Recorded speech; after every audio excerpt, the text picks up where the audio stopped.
everyone. Today I'll discuss about effect of dielectric on capacitor. So first of all, we will discuss about without dielectric of the capacitor. Means without dielectric electric field क्या होता है वो हम लोग को पहले से पता है कि this one is the first on surface, this one is the second on surface. मतलब positive charge negative charge electric field कुछ टाइप से इधर से पॉजिटिव से नेगेटिव बनता है. और यदि यहाँ पे कोई मीडियम नहीं है तो उसके पहले मेरा जो इलेक्ट्रिक फील्ड होगा वो क्या होगा, तो वो हो जाएगा हमारा E0 is equal to sigma 0 by epsilon naught. Actually हम लोग जानते हैं कि electric field is equal to sigma by epsilon naught होता है. तो बस हम लोग समझने के लिए कि this one is the free space के लिए हम लोग 0 लगा देते हैं, यहाँ पे नॉट लगा देते हैं. तो ये हमारा हो गया फ्री स्पेस के लिए. तो यहाँ पे लिखेंगे कि when there is no medium, when there is no medium मतलब जब मीडियम नहीं है तब के लिए हमारा ये है E0 is equal to sigma naught divide by epsilon naught. इसको हम लोग इक्वेशन 1 मान लेंगे फिलहाल के लिए. ठीक है. उसके बाद हम लोग देखते हैं कि यहाँ पे जब हम लोग इसमें डायलैक्ट्रिक को पुट करते हैं तो रिजल्ट क्या आता है. डायलैक्ट्रिक को पुट करेंगे और वो जो डायलैक्ट्रिक होगा वो जो भी हम लोग यहाँ पे डायलैक्ट्रिक पुट करेंगे वो नॉन पोलर डायलैक्ट्रिक हम लोग लेते हैं. तो जब नॉन पोलर डायलैक्ट्रिक लेंगे तो नॉन पोलर में होता क्या है कि नॉन पोलर में जो ये यहाँ पे दिख रहा है आपको डायपोल के फॉर्म में दिख रहा है, बट स्टार्टिंग में क्या होता है कि माइनस और प्लस दोनों एक ही पॉइंट पे होते हैं. तो जैसे ही इसको हम लोग इलेक्ट्रिक फील्ड में पुट करते हैं, हम लोग प्रीवियस लेक्चर में भी डिस्कस कर चुके हैं कि जैसे ही तुम इलेक्ट्रिक फील्ड में इसको पुट करोगे तो इस क्या हो जाता है, पोलराइज्ड हो जाता है. तो ये पोलराइज हो चुका डायपोल. सबसे पहले यहाँ पे डायपोल जनरेट हो गया, तो इस तरह का डायपोल कुछ जनरेट हो जाता है हमारा इस पूरे मीडियम में. तो जब डायपोल इस तरह से जनरेट हो जाता है तो हम लोग कहते हैं कि ये पोलराइज्ड हो गया, पोलर अपना मतलब पोल क्रिएट कर लिया, तो ये पोलराइज्ड हो गया. तो ये पोलराइजेशन क्या होता है उसके बारे में भी यदि हम लोग डिस्कस कर लें तो बेटर होगा कि आपको आगे काम आएगा आगे इसके डेरिवेशन में. तो पोलराइजेशन क्या होता है हम लोग कुछ डिस्कस कर चुके थे कल ही कि पोलराइजेशन इज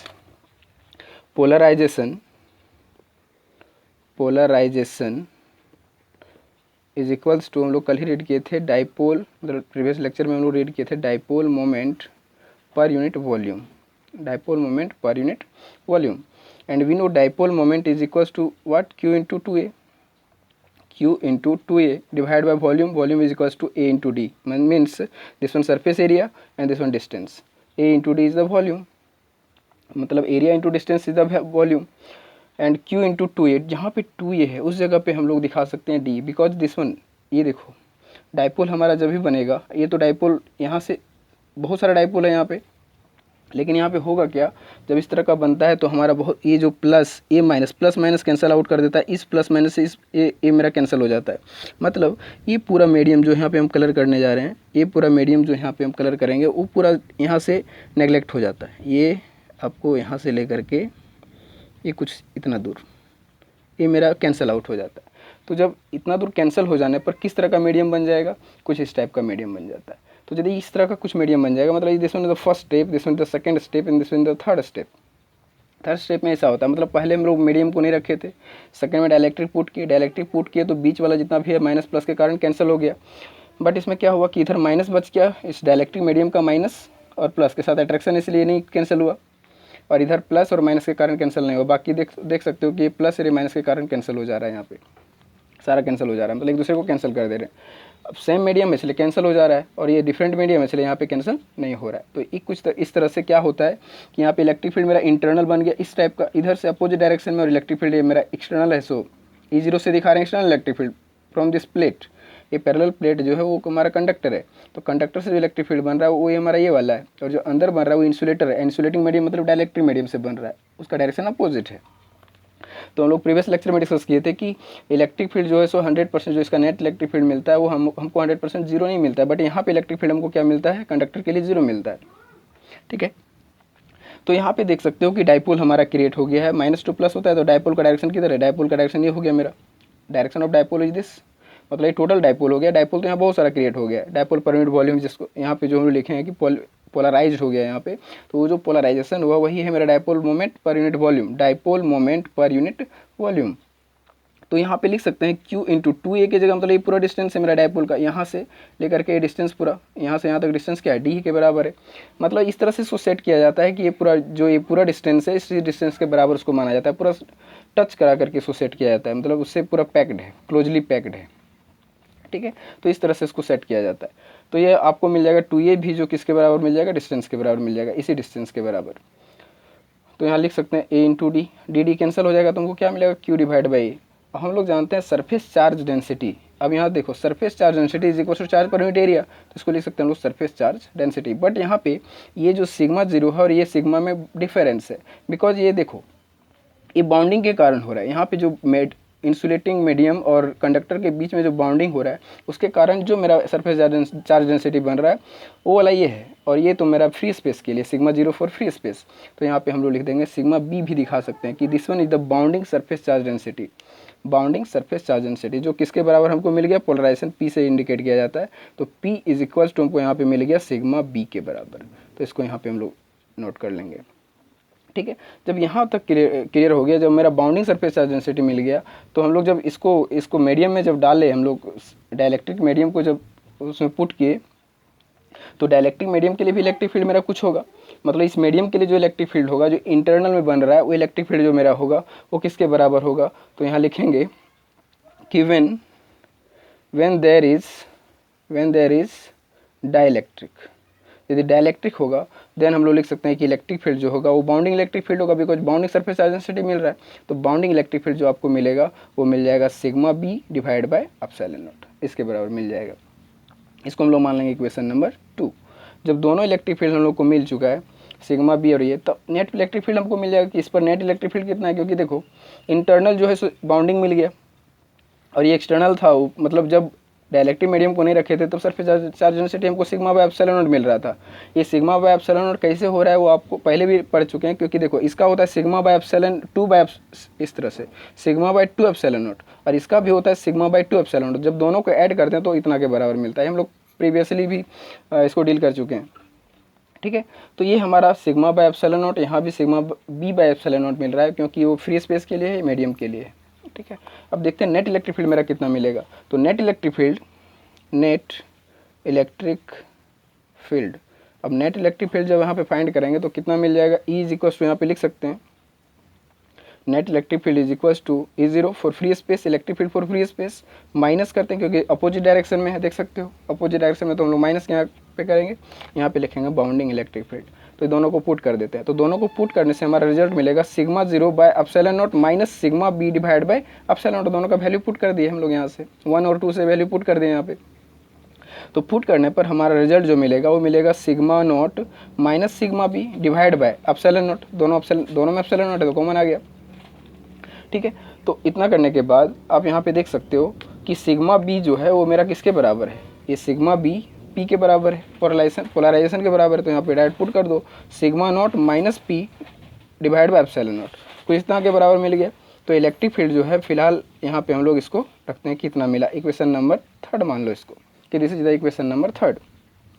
अब एक्सपेरिमेंटली देखा गया कि पोलराइजेशन का एक और कंडीशन यहाँ पे क्या है, देखो कि यहाँ पे हम लिख सकते हैं इस टाइप से कि यदि पोलराइजेशन, एक्सपेरिमेंटली बोल सकते हैं इसको कि यदि पोलराइजेशन यहाँ पे इलेक्ट्रिक फील्ड इसके कारण जो अंदर में जब इसको डाइलेक्ट्रिक मीडियम को जब इसमें पुट किए हम लोग, तो इससे क्या होता है कि जितना ज़्यादा पोलराइजेशन होगा, जितना ज़्यादा मीडियम तो जितना ज़्यादा ही डाइपोल बनेगा उतना ज़्यादा उसमें पोलराइजेशन होगा, और जितना ज़्यादा पोलराइजेशन होगा उतना ही इलेक्ट्रिक फील्ड इसमें स्ट्रॉन्ग बनेगा, उतना ही ज़्यादा इलेक्ट्रिक फील्ड बनेगा। मतलब मीडियम जितना बड़ा रखेंगे उतना ज़्यादा इलेक्ट्रिक फील्ड बनेगा, मतलब जितना ज़्यादा पोलराइजेशन होगा उतना ही ज़्यादा इलेक्ट्रिक फील्ड होगा। तो हम लोग कह सकते हैं कि polarisation is directly proportional to the electric field. But यहाँ पे एक कंडीशन ये है कि यदि इस कॉन्स्टेंट को हटाते हैं तो आपको कुछ आपको हमेशा रिमेंबर रखने की चीज़ आएगी यहाँ पे, रिजल्ट जो आएगा P इज इक्वल्स टू काई, एक नया आपको वर्ड मिल रहा है काई एप्सिलॉन नॉट, इतना बड़ा कांस्टेंट आता है हमारा, कुछ इतना कांस्टेंट आता है। पोलराइजेशन इज इक्वल्स टू काई एप्सिलॉन नॉट, काई ई यहाँ पे एक नया वर्ड है आपके लिए, नया चीज़ आपको दिख रहा होगा यहाँ पे, बट एप्सिलॉन नॉट तो आप पहले से जानते हैं, this is the permittivity for free space. But यहाँ पे काई ई जो है वो है आपका susceptibility, dielectric susceptibility, dielectric susceptibility है। ये क्या है, टॉलरेंस पावर को बढ़ाता है। यहाँ पे जो हमारा मीडियम बढ़ने से इसका कैपेसिटर जो यहाँ पे पोलराइज होता है, पोलराइज होने से इस कैपेसिटर का जो टॉलरेंस पावर है वो बढ़ जाता है। ठीक है, तो यहाँ पे हम लोग देखें कि ये कांस्टेंट टर्म इतना आने के बाद कुछ इतना पोलराइजेशन का वैल्यू मिल गया। तो दिस वन वैल्यू, ये जो वैल्यू मिला इस वैल्यू को हम लोग यहाँ पे पुट करेंगे क्वेश्चन नंबर 3 में। तो यहाँ पोलराइजेशन का जो वैल्यू हमारा कितना है, P इज इक्वल्स टू काई ई स्काई ई बोलते हैं इसको, sky E epsilon not E, this one. अब इसको मान लो इक्वेशन नंबर 4। अब क्या करेंगे कि इस इक्वेशन को हम लोग थर्ड में पुट कर देंगे, पुट इक्वेशन 4 इन थर्ड, 4 को थर्ड में पुट करते हैं तो देखो क्या रिजल्ट आता है।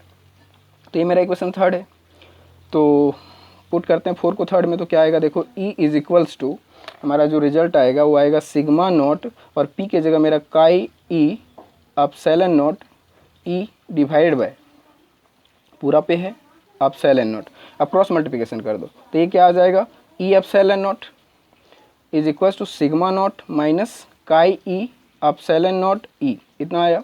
इसको इधर ले आओ, ये हो जाएगा E एप्सिलॉन नॉट, इसको इधर लाएंगे तो क्या मिलेगा, प्लस में हो जाएगा, ये माइनस में इस साइड है तो इधर आएगा तो प्लस में हो जाएगा, तो plus chi E epsilon naught E is equals to क्या मिलेगा यहाँ पे, जो ये यहाँ पे बच गया तो इसको यहाँ पे लिख देंगे सिग्मा नॉट। अब देखो E एप्सिलॉन नॉट और E एप्सिलॉन नॉट यहाँ पे है, दोनों कॉमन आ जाएगा तो हो जाएगा E एप्सिलॉन नॉट कॉमन, यहाँ पे कुछ नहीं तो 1 बचा, प्लस यहाँ पे क्या मिला, काई इज इक्वल्स टू क्या मिला, सिग्मा एप्सिलॉन नॉट। अब यहाँ पे देख सकते हो पूरा टर्म यहाँ पे है, ये देखो ये भी कांस्टेंट, ये भी कांस्टेंट, ये पूरा नंबर बिट कांस्टेंट, तो ये पूरा टर्म जो दिख रहा है यहाँ से यहाँ तक, ये पूरा टर्म जो है वो मेरा कांस्टेंट है, और इस कांस्टेंट के बराबर हम लोग लिखते हैं E एप्सिलॉन। एप्सिलॉन मतलब ये जानते हो कि permittivity for this one, epsilon is the permittivity for medium, मतलब इस पूरे का वैल्यू, इस पूरे epsilon not into 1 plus chi का वैल्यू जो है सो एप्सिलॉन के बराबर लिया जाता है। जो एक कांस्टेंट है, कांस्टेंट का वैल्यू कांस्टेंट में, मतलब हम लोग इस पूरे टर्म का वैल्यू को एप्सिलॉन मान लिए यहाँ पे, जो एक मीडियम के लिए होता है epsilon, this is the permittivity for medium. तो इसको हम लोग इतना लिख लिए, इधर क्या हो जाएगा मेरा, इस साइड हो जाएगा is equals to epsilon naught. अब ये इक्वेशन नंबर आप यहाँ भी दे सकते हो, इस जगह पे भी इक्वेशन दे सकते हो, या तो नहीं तो देखो यहाँ पे फर्स्ट इक्वेशन में क्या है मेरा, फर्स्ट इक्वेशन में था E0 is equals to epsilon naught divide by sigma naught divide by epsilon naught. अब यहाँ से इसका वैल्यू निकाल सकते हैं हम लोग, तो इसका वैल्यू क्या आएगा देखो, ये आ जाएगा E नॉट एप्सिलॉन नॉट, कितना आएगा, तो इस वैल्यू को हम यहीं पे पुट कर देंगे तो क्या आ जाएगा देखो, E epsilon is equals to, ये मिल जाएगा आपको, क्या मिल जाएगा देख सकते हो, ये मिल जाएगा E नॉट एप्सिलॉन नॉट, इतना मिला। अब इसको हम लोग कैलकुलेट करते हैं, तो इसको कैलकुलेट करने से क्या रिजल्ट आएगा, सो देखो ये उधर भेज दो, इसको इधर ले आओ तो मिल जाएगा epsilon divide by epsilon naught is equals to E naught divide by E, कुछ इतना मिला रिजल्ट। तो इसका वैल्यू क्या होता है, इसका वैल्यू होता है आपका dielectric constant K, capital K is equals to, जो हम लोग फर्स्ट चैप्टर में ही पढ़े थे, epsilon by epsilon naught is equals to dielectric constant is equals to E0 divide by, इतना मिला हमको। तो यहाँ से हमको रिजल्ट क्या मिल रहा है, इसको हम इसको यदि यहाँ क्रॉस मल्टीप्लिकेशन कर दें, यहाँ से यहाँ नीचे कुछ नहीं तो 1 मान लो, क्रॉस मल्टीप्लिकेशन करो तो क्या मिलेगा, E is equals to E naught divide by K, ये वैल्यू आपको मिला यहाँ से, जो प्रीवियस लेक्चर में हम बताए थे कि इसको हम लोग प्रूव करेंगे, तो यहाँ से ये प्रूव हो गया। मतलब क्या होता है कि जब डाइलेक्ट्रिक मीडियम को, जब देखो स्टार्टिंग में जब हम मीडियम वहाँ पे कैपेसिटर में जब कोई मीडियम नहीं रखे तो उस कंडीशन पे मेरा इलेक्ट्रिक फील्ड कितना था, E0 is equal to sigma naught by epsilon naught, जो कि ये बहुत ज़्यादा स्ट्रॉन्ग था, बट जैसे ही इसको हम डाइलेक्ट्रिक उसमें पुट किए तो इसका जो इलेक्ट्रिक फील्ड है वो रिड्यूस हो जाता है। तो वही चीज़ को बताना था मैथमेटिकली कि किस तरह से इलेक्ट्रिक फील्ड हमारा रिड्यूस करता है। तो देखो के का वैल्यू हमारा कांस्टेंट है, फिक्स है, मतलब फिक्स नहीं है, मतलब इसका वैल्यू वेरी करता रहता है, डिफरेंट मीडियम के लिए डिफरेंट होता है इसका वैल्यूज। तो मान लो कि यहाँ पे जो के है वो के इज़ ग्रेटर देन 1 होना चाहिए, ये हमेशा वैल्यू हमको पॉजिटिव में मिलता है, कांस्टेंट का वैल्यू, के का वैल्यू हमेशा पॉजिटिव मिलता है। तो यदि यहाँ पे 1 से ग्रेटर बोल रहे हैं तो यदि 2 रखें तो 2 रखेंगे तो इसका जो नेट इलेक्ट्रिक फील्ड वो क्या हो जाएगा, रिड्यूस हो जाएगा। यदि 3 रखें तब भी इसका वैल्यू क्या होगा, घटेगा। मतलब क्या है कि जो नेट इलेक्ट्रिक फील्ड है वो हमेशा रिड्यूस होगा जब हम किसी भी मीडियम को इसमें पुट करेंगे, मतलब किसी भी मीडियम को इसके अंदर तुम पुट करो तो तुम्हारा जो नेट इलेक्ट्रिक फील्ड है वो रिड्यूस होगा, और इससे रिड्यूस होने से इसका कैपेसिटेंस बढ़ता है। कैसे बढ़ता है उसको भी हम अभी एक्सप्लेन करेंगे। तो यहाँ से आपको पता चल गया कि इलेक्ट्रिक फील्ड पर इफेक्ट पड़ रहा है। तो इलेक्ट्रिक फील्ड पर किस तरह से इफेक्ट पड़ रहा है, मतलब net electric field will be reduce when medium will produce on the capacitor, then there electric field will reduce, net electric field will reduce, electric field जो है सो वहाँ पे घट जाता है। जब भी मीडियम को पुट करते हैं तो इलेक्ट्रिक फील्ड मेरा घट जाता है, ठीक है। तो कुछ इस तरह से है। मान लो स्टार्टिंग में इलेक्ट्रिक फील्ड मान लो यहाँ पे क्या है, E is equals to E0 divide by K, जहाँ पे के का वैल्यू हम 2 मान लें तो स्टार्टिंग में मान लो कि एक्सटर्नल इलेक्ट्रिक फील्ड मेरा 1000 था, 1000, लेकिन इस मीडियम को जैसे ही पुट किए तो ये जो मेरा नेट इलेक्ट्रिक फील्ड है कितना 500 के बराबर बच गया, मतलब 500 रिड्यूस कर दिया। और उस 500 को फिर कैपेसिटर जो है वो चार्ज करेगा, तब उसका वैल्यू बढ़ेगा। कैसे उसका इफेक्ट भी हम अभी बताते हैं कि कैपेसिटर पर कैसे इफेक्ट पड़ता है। तो ये तो इलेक्ट्रिक फील्ड पर किस तरह से इफेक्ट पड़ा वो आपको समझ में आ चुका है। अब हम लोग देखते हैं कि कैपेसिटर पे किस तरह इफेक्ट पड़ता है। तो बहुत ही सिंपल है उसके लिए भी। तो हम लोग यहाँ पे डायग्राम से देख लिए पहले कि पहले क्या था वैक्यूम में, और दूसरी बार हम लोग मीडियम को पुट किए। तो स्टार्टिंग में हम बोलेंगे कि फॉर वैक्यूम, फॉर मतलब यहाँ पे लिखते हैं ऐसे कैपेसिटर, या तो कैपेसिटेंस लिखो, capacitance for vacuum, for vacuum. हम लोग इसको पढ़ चुके हैं, क्या चीज़ था, C is equals to epsilon naught A divide by T, ये चीज़ पढ़ चुके हैं हम लोग वैक्यूम के लिए। जब यहाँ पे कुछ नहीं है, अंदर में एयर है, जब एयर है तब हम लोग इसका डिस्टेंस क्या था, D था। तो इतना पढ़ चुके हैं हम लोग। मान लो इसको इक्वेशन नंबर 1। अब इसमें जब डाइलेक्ट्रिक मीडियम को पुट कर देंगे हम लोग, कोई भी डाइलेक्ट्रिक को डाल देंगे, नॉन पोलर डाइलेक्ट्रिक, तो उसका क्या होता है, इलेक्ट्रिक फील्ड रिड्यूस कर जाता है। तो देखते हैं उसका कैपेसिटेंस जो होगा वो क्या हो जाएगा। तो यहाँ लिखेंगे for when dielectric introduced in capacitor, जब उसमें हम लोग डाइलेक्ट्रिक को इंट्रोड्यूस कर देंगे तो जो मेरा इलेक्ट्रिक फील्ड, इसमें C0 लगा दो, समझने में आसान होगा, ये फ्री स्पेस के लिए। अब जब हम लोग इसमें इंट्रोड्यूस कर देंगे डाइलेक्ट्रिक को, तो उसका जो नया कैपेसिटेंस होगा वो C होगा, C के बराबर। और यहाँ जो फ्री स्पेस के लिए है यहाँ पे लिखेंगे मीडियम के बराबर हो गया, एप्सिलॉन के बराबर। तो एप्सिलॉन A एरिया तो चेंज नहीं हो रहा है, क्योंकि एरिया तो एज इट इज है मेरा, डिवाइड बाई डिस्टेंस भी चेंज नहीं हो रहा है, तो डिस्टेंस भी सेम रहेगा। तो दिस वन इक्वेशन नंबर 2। अब दोनों को डिवाइड कर दो, कंपैरिजन करके देखना है कि क्या इफेक्ट पड़ रहा है, तो कंपैरिजन करके देख सकते हैं हम लोग। तो यहाँ पे लिखेंगे इक्वेशन 2 डिवाइड बाई इक्वेशन 1, दोनों को डिवाइड कर दो तो क्या मिलेगा हमको, ये मिल जाएगा सेकेंड इक्वेशन। मतलब ये दोनों को जब डिवाइड करेंगे तो हमको नया वैल्यू मिलेगा। तो नया वैल्यू क्या मिलेगा, सो देख सकते हो, C by C0, this one, पहले इसको फिर इसको डिवाइड कर रहे हैं, इज इक्वल्स टू ये वाला पहले epsilon A divide by D, फिर कौन सा होगा epsilon naught A divide by D। देखो AD यहाँ से कट जाएगा, मतलब क्या मिला, एप्सिलॉन बाई एप्सिलॉन नॉट। इसका वैल्यू क्या होता है, कैपिटल के डाइलेक्ट्रिक कांस्टेंट, ठीक है। तो यहाँ से क्या देख रहे हैं, जब हमको वैल्यू मिल गया C divide by C0 is equals to K के बराबर मिला। मतलब यहाँ से हम दिखा सकते हैं कि C इज इक्वल्स टू, इसको क्रॉस मल्टीप्लिकेशन कर दो तो मिलेगा C0 K, इसके बराबर वैल्यू मिल गया। इट मीन्स हमको क्या समझ में आया कि हम लोग अभी इसके पहले जो रिलेशन पढ़े वो क्या था, इलेक्ट्रिक फील्ड जो था, नेट इलेक्ट्रिक फील्ड, वो इसके बराबर था। मतलब ये जो कांस्टेंट है वो इन्वर्सली होता है तुम्हारा इलेक्ट्रिक फील्ड के लिए, तो कैपेसिटेंस के लिए डायरेक्टली हो जा रहा है। मतलब यहाँ पे यदि हम बोले कि इलेक्ट्रिक फील्ड जो है, मान लो स्टार्टिंग में 1000 था और K का वैल्यू जो है वो 2 है, तो इसमें क्या है कि 2 होने से इसका वैल्यू घट गया, नेट इलेक्ट्रिक फील्ड मेरा घट गया। तो यदि नेट इलेक्ट्रिक फील्ड घट गया तो मेरा कैपेसिटेंस के साथ इफेक्ट क्या होगा, क्योंकि K का वैल्यू 2 है। तो यहाँ पे रख के देखो कि मान लो स्टार्टिंग में कैपेसिटेंस मेरा 100 है, स्टार्टिंग में कैपेसिटेंस 100 है, तो क्या होगा, C is equals to 100 into 2 के मल्टीपल हो जाएगा, मतलब इसका वैल्यू क्या हो गया, डबल हो गया। मीन्स जितना तुम डाइलेक्ट्रिक को इसमें पुट करोगे तो कैपेसिटेंस का वैल्यू क्या होता है, बढ़ जाता है। इसी चीज़ को समझने के लिए हम लोग कुछ इस टाइप से देखें। तो बेसिकली जो हम लोग अभी ये टॉपिक था मेरा वो था effect of dielectric on capacitance. मतलब इलेक्ट्रिक फील्ड पर भी इफेक्ट पड़ रहा है और कैपेसिटेंस पे इफेक्ट पड़ रहा है। मतलब इलेक्ट्रिक फील्ड घटने से कैपेसिटेंस मेरा क्या होता है, इंक्रीज होता है। तो कब घटेगा इलेक्ट्रिक फील्ड, जब हम लोग डाइलेक्ट्रिक मीडियम को उसमें पुट करेंगे। तो when dielectric medium will introduce to the capacitor then there electric field will reduce, if electric field will reduce then capacitance will increase, है ना। If electric field decrease then capacitance will increase, ठीक है। तो यही चीज़ main फंडा है कि जब हम इस डाइलेक्ट्रिक मीडियम को इसमें पुट करते हैं तो डाइलेक्ट्रिक मीडियम पुट करने से जो नेट इलेक्ट्रिक फील्ड है वो मेरा रिड्यूस हो जाता है, मतलब जीरो तो नहीं आता, रिड्यूस हो जाता है। तो जब इलेक्ट्रिक फील्ड रिड्यूस होगा तो 100% मेरा क्या होगा, कैपेसिटी उसका जो है सो बढ़ जाता है। बस यही चीज़ था इसमें समझाने के लिए हमको, ठीक है। तो basically 2 formulas is important for year. आपको 2 फार्मूला जो यहाँ पे स्टार्टिंग में ये वाला समझाया आपको, E is equals to E0 by K, this one formula जो ये बहुत इंपॉर्टेंट है। इलेक्ट्रिक फील्ड किस तरह से रिड्यूस हो रहा है आप देख सकते हैं यहाँ पे। अब जब इस तरह से हो रहा है तो यही K का वैल्यू देखो इसमें मल्टीपल हो जा रहा है, यहाँ पे डिवाइड हो रहा है, एक्सटर्नल फील्ड के साथ डिवाइड हो रहा है और यहाँ एक्सटर्नल कैपेसिटेंस के साथ। मतलब कि वैक्यूम में जब इलेक्ट्रिक फील्ड था तो कुछ इतना था मेरा इलेक्ट्रिक फील्ड, विदाउट मीडियम जब इलेक्ट्रिक फील्ड इतना कुछ हो रहा था, बट मीडियम जब पुट किया तो कुछ और आया था, और जो नेट इलेक्ट्रिक फील्ड वहाँ पे फाइंड किया तो इतना मिला था हमको। तो K का वैल्यू रखने से तुम के का वैल्यू इंक्रीज करते जाओ, मतलब different different type of dielectric को पुट करते जाओ, ज़्यादा के का वैल्यू होगा तो इलेक्ट्रिक फील्ड उतना ही ज़्यादा रिड्यूस होगा, और जितना ही ज़्यादा इलेक्ट्रिक फील्ड रिड्यूस होगा, के का वैल्यू जितना ज़्यादा होगा उतना ही कैपेसिटेंस मेरा इंक्रीज होगा। तो both the formulas is very important, c is equals to c naught k is this one formula and this one e is equals to e naught divide by k. ये बहुत ही short question में आता है, इसलिए इस formula को आप mind में हमेशा रखें। Okay then today lecture completed. Okay then, thank you for watching.